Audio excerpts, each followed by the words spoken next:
সেই মানুহজনৰ কাৰণে মোৰ ঘৰখন শেষ হৈ যাবলৈ লৈছিল। এইবোৰ মানুহক সহজতে এৰি দিলে তেওঁলোকে আনৰ লগতো একে অন্যায় কৰিব পাৰে। চাব আকৌ, আপোনাৰ কাৰণে মই যাতে আনৰ চকুত বেয়া নহওঁ। ঘৰখনৰ সকলোতকৈ মই তোমাক বেলেগ বুলি ভাবিছিলোঁ, কিন্তু তুমিও একে ওলালা। মোৰেই ভুল। ঘৰখনৰ আৰু কোনো কথাতেই মই আগভাগ নলওঁ। কোনোবাই ভুল সিদ্ধান্ত ল'লেও মই একো নকওঁ। মইতো কাৰো অন্যায় কৰা নাই। এইফালে মা দেউতাহঁতেও মোক একো নকয়। মোৰতো এনেকুৱা অনুভৱ হৈছে যেন আমাৰ ঘৰখনতে কিবা এটা ৰহস্য লুকাই আছে। কেনেবাকৈ তই কিবা জান নেকি দাদা? মই কেনেকৈ জানিম?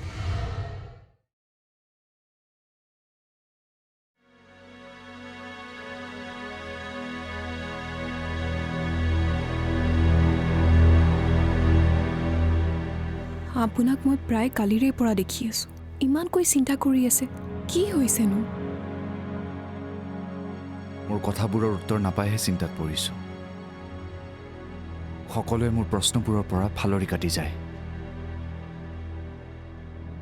মোৰ প্ৰশ্নবোৰৰ উত্তৰ সকলোৱে দিবলৈ কিয় টান পাইছে? আপুনি অলপ ধৈৰ্য ধৰকচোন। সময়ত আপুনি বিচাৰি ফুৰা প্ৰতিটো প্ৰশ্নৰ উত্তৰ পাবই, আৰু মইতো আপোনাৰ লগত আছোৱেই। অদিতি, মই বুজা নাই। আমাৰ ভাল পোৱা, আমাৰ সম্পৰ্ক বেলেগে বেয়া পাব লগা কি আছে? কিবা এটাতো থাকিবই। কিবা এটা নাথাকিলে আজি মোৰ এনেই অশান্তি হয়নে? অদিতি, কওক।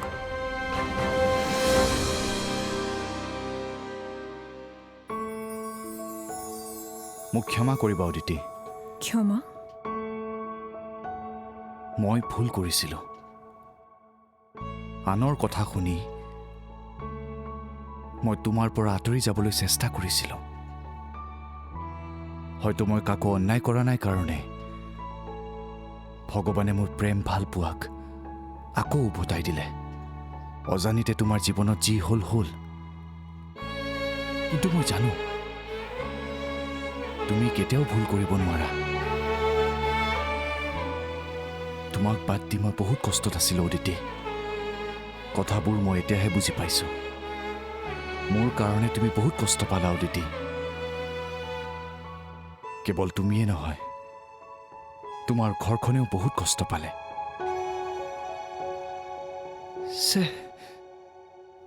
আনৰ কথা শুনি মই থানাত কেছ পৰ্যন্ত দিলোঁ। আপুনিতো আপোনাৰ দাদাৰ কথা শুনিহে এইবোৰ কৰিলে। তেখেত আপোনাৰ দাদা হয়, মোতকেও আপোন। সেইকাৰণে বাদ দিয়ক এইবোৰ। মানুহৰ মাজত ভুল বুজাবুজি হয়েই।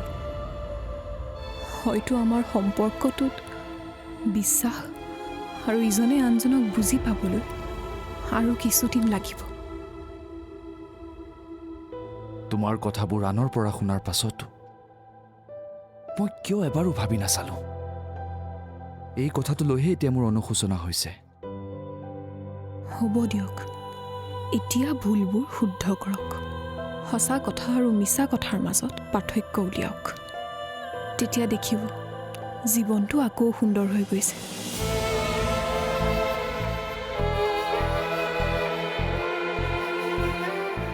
আপুনি মোক ভয় দেখুৱাইছে নেকি? ভয় দেখুওৱা নাই, ভৱিষ্যতবাণী কৰিছোঁ। এতিয়াৰ পৰা আপোনালোকে ভৱিষ্যতৰ কথা ভাবিহে প্ৰস্তুতি চলাওক, কাৰণ আপোনালোকৰ ভৱিষ্যতটো কি হ'ব সেয়া গম পোৱা গৈছে। মোৰ আকৌ অদিতিৰ ওপৰত সম্পূৰ্ণ বিশ্বাস আছে। এদিন নহয় এদিন অদিতিয়ে সঁচা কথাবোৰ ন্যায়ালয়ত ক'বই। আপুনি হয়তো এতিয়াও ৰাজ ফুকনক ভালদৰে চিনিয়ে পোৱা নাই। আপোনাক আৰু ৰাজ ফুকনক ভালদৰে চিনি পাইছোঁ কাৰণে আপোনালোক শাস্তিৰ সন্মুখীন হ'ব, কাৰণ আপোনালোকৰ দৰে জাবৰ কিছুমানে সমাজখন প্ৰদূষিত কৰিছে। মুখখন বৰ চলিছে তোমাৰ। সাংবাদিক মানুহ, মুখতেই চলি আছোঁ। আপোনালোকৰ ভাগ্য ভাল, আপোনালোকৰ সকলোবোৰ কথা জানিও এতিয়াও মুখ খোলা নাই। ৰাজ ফুকনৰ লগত আগতে ঘটা ঘটনাবোৰ হয়তো তুমি পাহৰি গৈছা। সময় এতিয়াও আছে। পাহৰা নাই, এইকাৰণেতো আপোনাৰ চকুত চকুত হৈ কথা ক'ব পাৰিছোঁ। ৰাজ ফুকনকো কথাবোৰ ক'ব, আমি সোনকালে লগ হ'ম।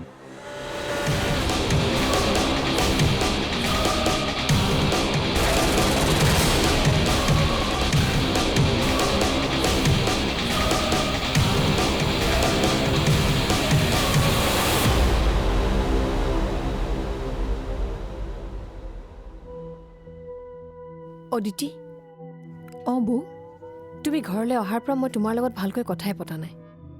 মই তোমাক ভাল পাওঁ কিন্তু মোৰ এনেকুৱা লাগিছে আমাৰ ঘৰখনত কিবা এটা ৰহস্য আছে হঠাৎ কোনোবাই কাৰোবাক ইমান ভাল পায় হঠাৎ আকৌ বেয়া পায় কথাটো কি এই ঘৰখনৰ প্ৰতিজন মানুহকে মই ভালদৰে বুজি পাইছোঁ। তোমাক যদি সকলোৱে ইমান ভালেই পাইছিল তেনেহ'লে ঘৰলৈ পঠিয়াই দিব নালাগিছিল সেইটোৱেইটো কথা। ঘৰখনৰ কাৰোৰেই যেতিয়া তোমাৰ লগত একো আপত্তি নাই মই আপত্তি কৰি তোমাৰ লগত বেয়া হৈ থাকোঁ কিয় বৌ মোৰ কিছুমান কথা আছে যাৰ কাৰণে এই ঘৰখনত মই মনে মনে থাকিব লগা হৈছে। দুদিনমান দিয়ক আপোনাৰো মোৰ প্ৰতি ধাৰণা সলনি হ'বই। তেনেহ'লে কথাখিনিনো কি মই জানিব বিচাৰিছোঁ ঘৰখনৰ সকলো মানুহৰ তোমাৰ প্ৰতি হঠাৎ ধাৰণা সলনি হ'ল কেনেকৈ আচলতে কথাখিনি আপোনাৰ সংসাৰখনৰ লগতে জড়িত। কি মোৰ সংসাৰৰ লগত মই ঠিক বুজা নাই মানে ৰাজ ময়ূৰী ইয়াত কি কৰি আছে? অদিতিৰ লগত হ'ব মোৰ পাৰ্চটো ক'ত মই বিচাৰি পোৱা নাই চাওঁ আহা বিচাৰি দিয়া আহি ৰ'বা অদিতি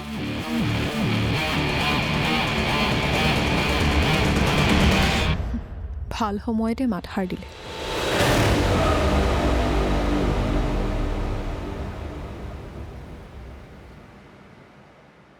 মিষ্টাৰ বৰবৰা ছাৰ কথাটো কি হ'ল কিবা ভাবিলেনে? ছাৰ মই কিবা এটা কামত ব্যস্ত হৈ আছিলোঁ ভালকৈ পিছত পাতিম নেকি? আপুনি মোৰ কেবিনলৈ আহক।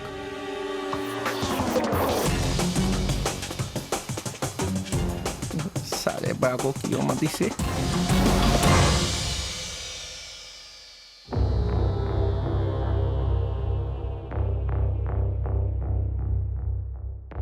ৰাজ তই কিয় টেনশ্যন লৈছ কিয় টেনশ্যন লৈছোঁ?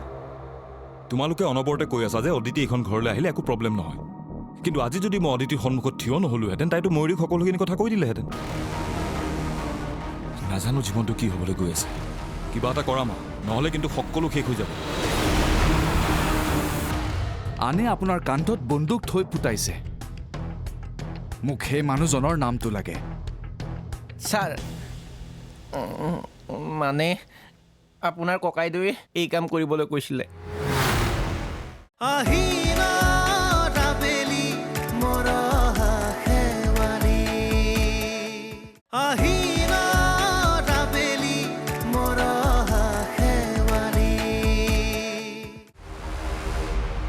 মই আপোনাক কিবা সুধিছোঁ আপুনি মোক সঁচা কথাটো কওক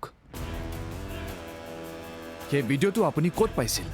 কোনে আপোনাক সেই ভিডিঅ'টো তুলিবলৈ কৈছিল? ছাৰ মই ভিডিঅ' তোলা নাই। তেনেহ'লে আপুনি ভিডিঅ'টো পালে ক'ত? জানো অফিচৰ কোনে আনি পেলাই মোক দিলেহি।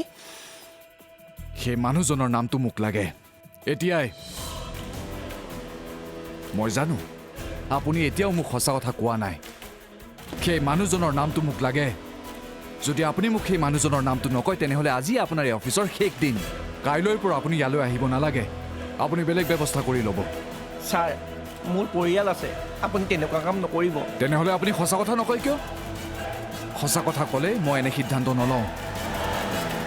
চাওক মই জানো আপুনি একো ভুল কাম কৰা নাই। ভুল কৰিছে আনে আপোনাৰ কান্ধত বন্দুক থৈ ফুটাইছে। মোক সেই মানুহজনৰ নামটো লাগে। ছাৰ মানে আপোনাৰ ককাইদেৱে এই কাম কৰিবলৈ কৈছিলে। কি? হয় ছাৰ মোৰ গাত অকণো দুখ নাইকিয়া ছাৰ। ৰাজদে আপোনাক এনে কাম কৰিবলৈ কৈছিল? হয় ছাৰ মই আপোনাৰ ভালৰ কাৰণে এনে কৰিছিলোঁ। মোৰ ভালৰ কাৰণে? হয় ছাৰ ৰাজ ছাৰে মোক যেনেকৈ বুজাইছিল মই তেনেকৈ বুজিছিলোঁ। কি হৈছিল মোক ভালদৰে কওকচোন। এদিন ৰাজ ছাৰে লগ কৰি মোক কৈছিলে। তোমাৰ মোবাইলত মই দুখন ফটো দিছোঁ। ফটো? ফটো দুখন চোৱা। হয় পাইছোঁ। এই ফটো দুখন তুমি নীৰৱ আহিলে তাক দেখুৱাব লাগে আৰু ক'ব লাগে যে এই ফটো দুখন অফিচৰ এতিয়া প্ৰায় সকলোৰে হাতে হাতে। অদিতি মানে নীৰৱৰ পত্নী তাইৰ যে চৰিত্ৰ ভাল নহয় সেই কথা সকলোৱে জানে। কিন্তু ছাৰ মই যেনেকৈ কৈছোঁ তেনেকৈ কৰা। এইখিনি কাম মই তোমাৰ দ্বাৰা কৰিব খুজিছোঁ। অদিতি বৰুৱা যে এগৰাকী সঁচাকৈ চৰিত্ৰহীনা নাৰী সেই কথাটো নীৰৱেও জানক। আৰু এই ফটো দুখনেই তাৰ প্ৰমাণ।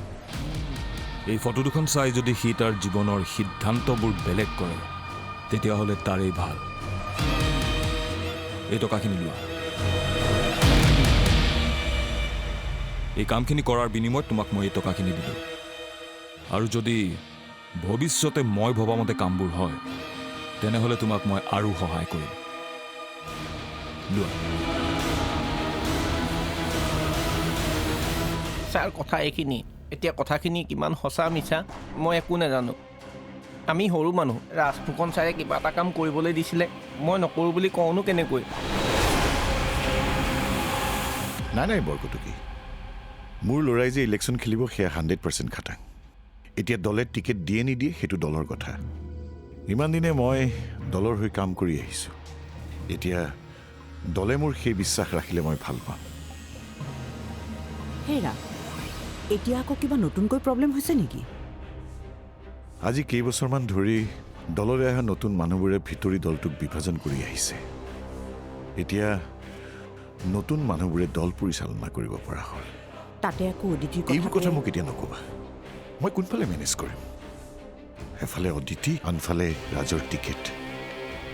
অদিতিক কেনেকৈ মেনেজ কৰা কৰি থাকা, মোক একো নক'বা। চব শেষ হ'বলৈ গৈ আছে। যি ভাবিছিলোঁ একোৱেই নহ'ল।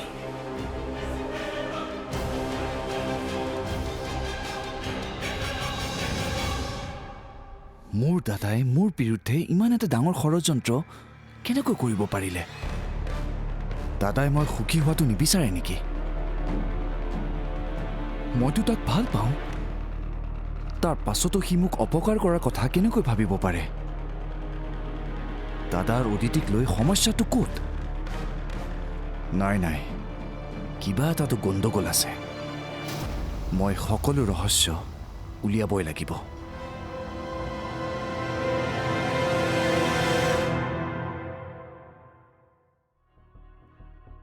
বাইদেউ, কি হৈছে বাৰু আপোনাৰ? ক'ত কি হোৱা দেখিছ? চাহ লওক। আজিকালি আপোনাক যেতিয়াই দেখোঁ তেতিয়াই চিন্তাত থকা যেন পাওঁ। কথাটো কি? নাই, একো নহয়। কি চিন্তা কৰা দেখিছ? আজিকালি ঘৰখনৰ পৰিৱেশ হঠাৎ সলনি হয়। মই তাকে ভাবি আচৰিত হওঁ। হঠাৎ সকলোৰে টেনশ্যন হয়, আকৌ হঠাৎ আনন্দ কৰে, আকৌ হঠাৎ দুখ। তই এইবোৰ কথা ভাবিব নালাগে। যা, তই তোৰ কামত লাগগৈ। হ'ব বাইদেউ।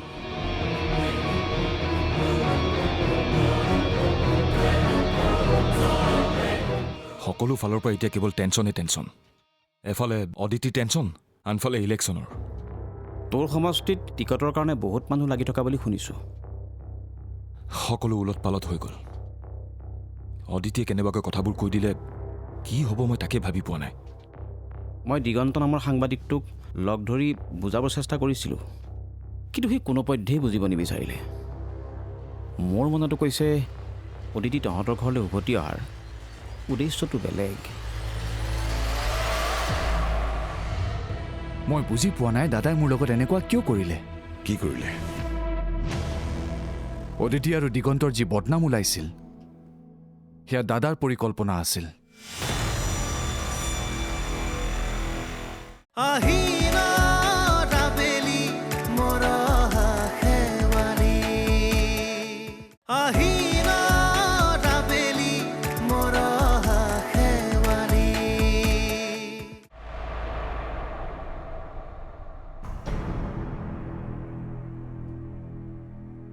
মা, দেউতা।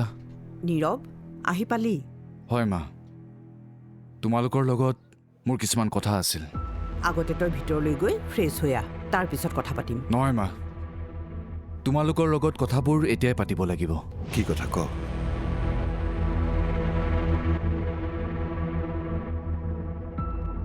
দাদাই মোৰ লগত এটা ডাঙৰ অন্যায় কৰিছে দেউতা। মই বুজি পোৱা নাই দাদাই মোৰ লগত এনেকুৱা কিয় কৰিলে। কি কৰিলে? অদিতি আৰু দিগন্তৰ যি বদনাম ওলাইছিল সেয়া দাদাৰ পৰিকল্পনা আছিল। যিজন মানুহৰ দ্বাৰা এই কামটো কৰোৱা হৈছিল সেই মানুহজনে আজি মোক সকলো কথা কৈছে। কি?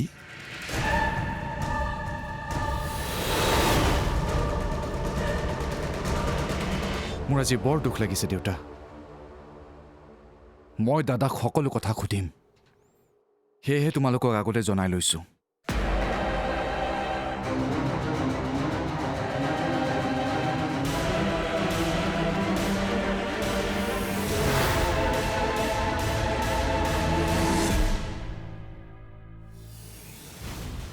আপোনাৰ ইমান এনেকৈ ৰ'বা মই বৰ টেনশ্যনত পৰিছোঁ কিছুমান কথাই মোক বহুত অশান্তি দিছে এতিয়া কথাবোৰ তোমাৰ আগত কেনেকৈ কওঁ মই ধৰিব পৰা নাই কি হৈছে কওকচোন আপোনাক এনেকৈ দেখিলে মোৰ বৰ ভয় লাগে কম তোমাকতো সকলো কথা ক'বই লাগিব আচলতে দাদাই তোমাৰ আৰু মোৰ লগত বৰ ডাঙৰ অন্যায় কৰিলে অন্যায় অঁ তুমি জানা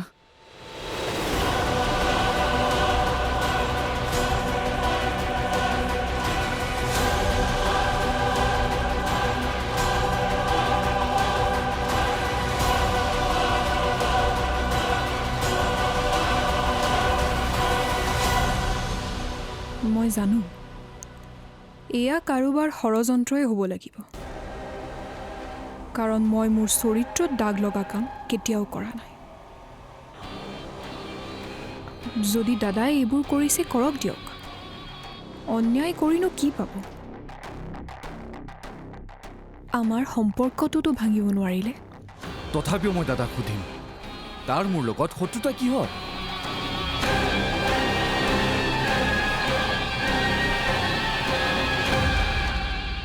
সেয়া এতিয়া এটা এটাকৈ সকলোবিলাক কথা নীৰৱে গম পাই যাব এই মুখ্যটোৰ পৰা মোৰ আৰু শান্তি নহ'ল কাম এটা ভালকৈ কৰিবলৈ নিশিকিলে এনেকৈ সি MLA হ'ব এতিয়া যদি কথাবোৰ কেনেবাকৈ মৰিয়ে গম পায় অদিতিটো তাকেই বিচাৰি আছিল নীৰৱে সকলোবিলাক কথা কেনেবাকৈ জানক মা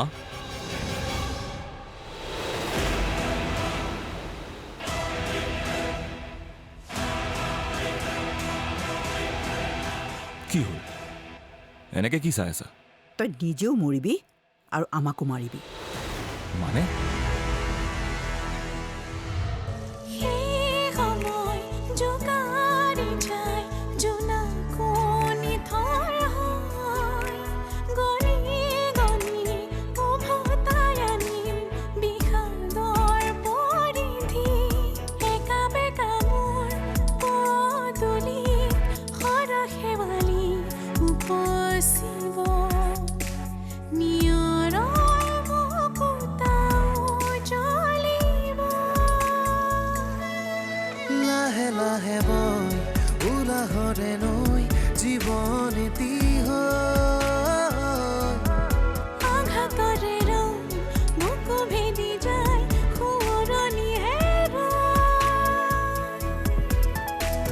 আহি